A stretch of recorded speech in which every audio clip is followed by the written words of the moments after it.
जय हिंद दोस्तों, हम लोग पढ़ रहे हैं आधुनिक भारत। और आधुनिक भारत में मैंने आपको पढ़ाया था पुर्तगाली के बारे में। पुर्तगाली के बारे में पूरा पढ़ा दिया हूँ। उसके बाद में डच के बारे में पढ़ाया, उसके बाद में डेनमार्क के बारे में पढ़ाया। आज हम लोग पढ़ेंगे फ्रांसीसी के बारे में।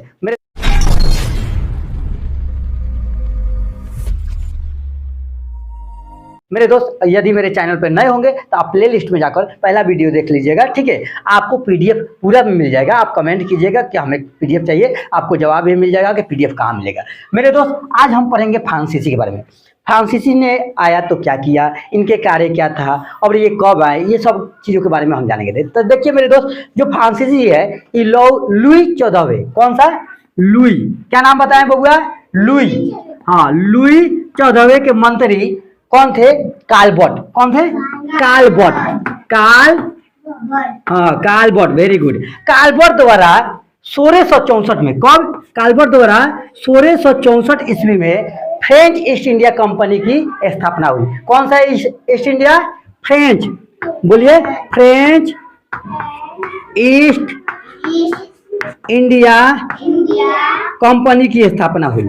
कौन सा, ईस्ट इंडिया। इसको क्या कहा गया था, कंपेन देश, इन देश, ओरिएंटल देश भी कहा गया था। इसी को क्या कहा गया था, कंपेन देश, इन देश, ओरिएंटल देश भी कहा गया था। किसको, फ्रेंच ईस्ट इंडिया कंपनी को। फ्रांस की व्यापारिक कंपनी को राज्य द्वारा विशेष अधिकार प्राप्त था। क्या था, राज्य द्वारा विशेष अधिकार प्राप्त था और वित्तीय संसाधन भी प्राप्त था। इसलिए इस कंपनी को राज्य द्वारा सरकारी व्यापारिक कंपनी कहा गया था। क्या कहा गया, सरकारी व्यापारिक कंपनी भी कहा गया। किसको, फ्रेंच ईस्ट इंडिया कंपनी को। किसको कहा गया, फ्रेंच ईस्ट इंडिया कंपनी को सरकारी व्यापारिक कंपनी भी कहा गया। मेरे दोस्त, 1667 में, 1667 में फ्रांसीसी कैरो के नेतृत्व में, किसके नेतृत्व में, कैरो, यहाँ देखिए, कैरो के नेतृत्व में एक अभियान दल रवाना हुआ। किधर रवाना हुआ, भारत के लिए। किधर रवाना हुआ, भारत के लिए रवाना हुआ। और 1668 में क्या किया, इन्होंने सूरत में एक कारखाना, यानी कारखाना का स्थापना की। कब, 1668 में। कहां पर, सूरत में। कहां पे जी, सूरत में एक कारखाना का स्थापना किया। ये 1667 में जो कैरो के नेतृत्व में एक अभियान चला था, वही कारखाना का स्थापना किया 1668 में। कहां पे, सूरत में। 1669 में मेरे दोस्त, 1669 में मरकरा के गोलकुंडा, मरकरा ने गोलकुंडा के सुल्तान से अनुमति प्राप्त कर मुसलीपट्टनम में, कहां पे, मुसलीपट्टनम में, मुसलीपट्टनम में क्या किया, मुसलीपट्टनम में दूसरी फ्रेंच ईस्ट इंडिया कंपनी की स्थापना की। कब, 1669 में दूसरी फ्रेंच ईस्ट इंडिया कंपनी की स्थापना की। दूसरी फ्रेंच ईस्ट इंडिया कंपनी की स्थापना की। कब, 1669 में। मेरे दोस्त, आपको मेरे साथ आपको भी बोलना होगा। दो बार क्यों बोलते हैं, सिर्फ वीडियो देखने से नहीं होगा। जो बोल रहे हैं वो आपको भी 2 बार बोलना होगा, ताकि आपको याद हो जाएगा, ठीक है। अब देखिए, 1667 में तो ये हो गया कैरो के नेतृत्व में। 1669 में मुसलीपट्टनम में होगा दूसरी फ्रेंच ईस्ट इंडिया कंपनी की स्थापना। अब 1673 में देखते हैं, कंपनी के निदेशक फ्रांसीसी मार्टिन ने, 1673 में क्या होता है, फ्रांसीसी के महानिदेशक कौन थे भैया,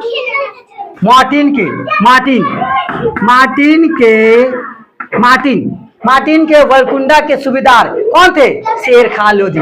कौन थे, शेर खां लोदी से पर्दुचेरी नामक गांव प्राप्त करते हैं। कौन सा गांव प्राप्त करते हैं, पर्दुचेरी। कालांतर में उसी को अब कहते हैं पांडिचेरी। कौन सा कहते हैं, पांडिचेरी, वेरी गुड। पांडिचेरी के नाम से भी जाना जाते हैं। तो 1673 में प्राप्त किए थे। कौन सा गांव,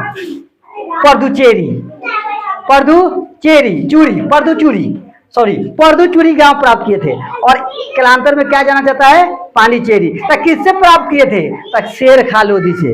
ये शेर खां लोदी कहाँ के थे, तो गोलकुंडा के सूबेदार थे शेर खां लोदी।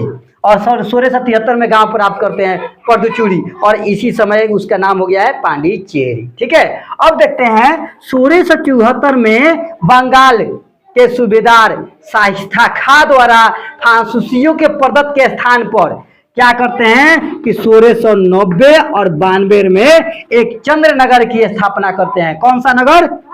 चंद्रनगर की स्थापना करते हैं। कब? 1690 से 92 में। 1690 और 92 में क्या करते हैं बाबू? चंद्रनगर की स्थापना। Very good. कौन सा नगर?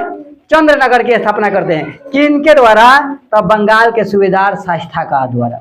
बंगाल के सूबेदार शाइस्ता खां द्वारा 1674 में ही इनका था और 90-92 में क्या किए? ये एक क्या किए थे? चंद्रनगर की स्थापना किए थे। अब हम देखते हैं कि 1701 में पांडिचेरी के पूर्व में फ्रांसीसी का क्या हुआ? जितने भी बस्ती थे उन सब का मुख्यालय बनाया गया। फ्रांसीसी बस्तियों का क्या बनाया गया? मुख्यालय बनाया गया। किस चीज का? फ्रांस कल मिटाने वाला दीजिए। फ्रांसीसी बस्तियों का क्या बनाए? मुख्यालय। कब?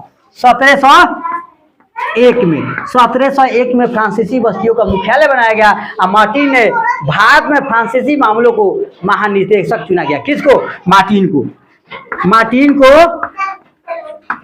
भारत में फ्रांसीसियों के क्या बनाया गया? महानिदेशक नियुक्त किया गया। मार्टिन को भारत के लिए फ्रांसीसी मामले जितने होंगे उस सबका महानियुक्त किसको किया गया? महानिदेशक भैया मार्टिन को। आया समझ में? पांडिचेरी के कारखाने में मार्टिन ने, किसने?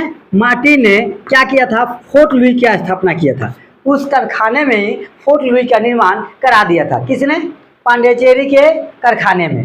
फ्रांसीसियों ने 1721 में मारिसम पर, 1721 में मारिसम पर और 1724 में मालाबार पर, 1724 में किस पे? मालाबार पर, मालाबार पर और 1739 था एक, 1739 में कार्यकाल पर अधिकार कर लिया था। किस पे? 1739 में कार्यकाल पर ये क्या किया था भैया? अधिकार कर लिया था। कौन? फ्रांसीसियों ने। 1721 में किस पे किया था बताइए? तो मारिसम पर किया था। किस पे? मारिसम पर किया था। 1724 में मालाबार पर किया था और 1739 में कार्यकाल पर किया था। ये आपको समझ में आ गया। अब भैया होता क्या है? जो 1690-92 में जो चंद्रनगर की स्थापना होती है वह क्या होता है कि 1731 में चंद्रनगर प्रमुख के रूप में फ्रांसीसियों ने उत्साह दिखा। उन लोगों को फ्रांसीसियों के रूप में क्या हुआ? अब प्रमुख रूप से दिखाई दे रहा है कि चंद्रनगर हमारे लिए बहुत महत्वपूर्ण है।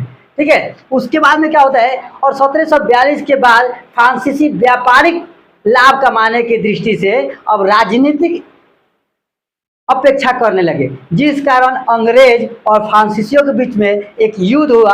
और इस युद्ध को हम लोग क्या कहते हैं? तो भैया कहते हैं युद्ध होना प्रारंभ हुआ और इस युद्ध को क्या कहते हैं? कर्नाटक के युद्ध। इस चीज को कर्नाटक का युद्ध के नाम से जाना गया। अब कर्नाटक का युद्ध कब हुआ था बताइए? तो भैया कर्नाटक का जो प्रथम कर्नाटक युद्ध हुआ था तो 1746 से 48 के बीच में हुआ था। कब हुआ था? 1746 के मत लिखो, 1746 से 48 के बीच में हुआ था। प्रथम कर्नाटक युद्ध कब हुआ था? तो 1746 से 48 के बीच में हुआ। अब क्यों हुआ था? इसका कारण क्या था? तो भैया इसका तत्कालिक कारण था कि जो अंग्रेज सेना थे और उनके एक कैप्टन थे, क्या नाम था बताओ? नाम देखो, लिखवाए होंगे, कैप्टन बर्नेट। कैप्टन बर्नेट के नेतृत्व में अंग्रेजी सेना क्या किए कि फ्रांसीसी के जहाज़ों को अपने कब्जा में ले लिए और उसके बदले में क्या हुआ? फ्रांसीसी ने उसका जवाब दिया, जिस कारण दोनों में युद्ध हुआ और उस युद्ध को क्या कहते हैं? प्रथम कर्नाटक युद्ध कहते हैं। अब क्या होता है कि बदले में फ्रांसीसी गवर्नर मारिसम जो था, मारिसम लॉ बर्देन के सहयोग से, कौन? बर्देन के सहयोग से डुप्लिन ने मद्रास के गवर्नर को मोर्स की आत्मसमर्पण करने के लिए मजबूर कर दिया।